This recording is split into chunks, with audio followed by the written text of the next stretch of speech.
Now, yesterday we began looking at that phrase at the beginning of Revelation chapter 8 and verse 1, which says, there was silence in heaven for about half an hour. And I said to you tonight that we were going to look in the next 3 mornings, so yesterday morning, this morning, tomorrow morning, at 3 things that tells us about prayer. And yesterday we looked at the fact that it was an awesome responsibility. And this morning I want us to consider that this silence in heaven shows that when we pray, we have an audience with God. And if you remember that yesterday when the judgments came, when the heavenly host saw the judgments of God, they were silent because it was so awesome. And as Christians, we need to pray about that. It's an awesome responsibility. But this silence could also be because the heavenly hosts, God commands them to be silent, because in the light of this, his people are praying. I don't know what you think about prayer. Maybe when you pray on your own, maybe you find it hard. If you're like me, it's the hardest thing in the world to do, isn't it, to pray? And very often it seems like we're just getting things off our chest, and we're just talking to the ceiling or talking to ourselves, and our mind wanders, and it's a really difficult thing to do. But do you know, when we pray, we have an audience with God. And this verse tells us, isn't it? There was silence in heaven for about half an hour. And it's like as if, and I say this reverently, as if God says to heaven, shh, shh. My people are praying and I need to listen to them. John Calvin said, nothing is adapted better to excite us to pray than a full conviction that we shall be heard. Do you know when you pray, maybe you prayed this morning, maybe you'll pray later tonight, maybe you pray in the prayer meeting. Do you know, it's exciting, isn't it? Because our prayers are heard in heaven. And God, as it were, says, shh, shh. They're praying now.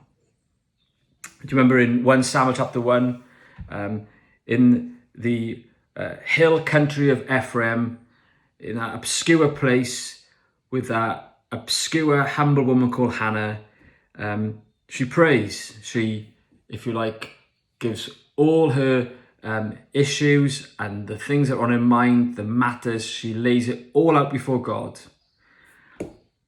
And the cosmic ruler, the sovereign of all the earth, the Yahweh of hosts, he listens to her and answers her prayer. And I imagine on a Wednesday night in Heath, at 7:30, God says to heaven, shh, stop talking.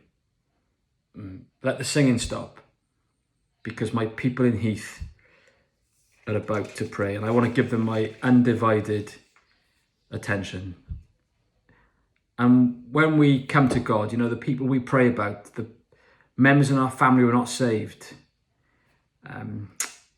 our friends, the situation we're in, the matters we pray about, the church issues, the state of the church, the state of the nation, God listens to, and we have his undivided attention. And we can offload our hearts to him, the things that are on our mind. And Psalm says, isn't it? Psalm 56 verse 8 says, he puts my tears in his bottle. He listens to my prayer. And the best prayer meetings and the best prayers are like single item agendas. You know, my bad ear and your bad back and your job interview and all those things, they're important, but they're any other business, aren't they, really? The main issue is this, the preaching of his word. Reviving his church, reviving this nation, making us more holy, warming our cold hearts, softening our hard hearts. Let's go after him for those things, knowing that in heaven, when we pray, there is silence. And prayer changes things. Through prayer, God makes us participants in his governing of the world. And I say this reverently, but I sometimes think, well, with this great privilege that we have an audience with God, I sometimes think at 9 o'clock on a Wednesday night, does he think, is that it? Is that all they've asked for? Is that all that really matters? Is that how much they care? We have an audience with God, and he's silent, listening to us. And even though things might seem so dead and hard and difficult and lost, we're coming to God, and he listens to us intently. You know, again, Thomas Watson said this: when we think God's church is, as it were, in the grave, and there is a tombstone laid upon her, he can roll away the stone from the sepulchre, and Christ cometh leaping over the mountains. This morning, wherever you are, whatever you're doing, why not turn aside to pray, knowing that heaven will be silent, and plead with God that Christ would come leaping over the mountains.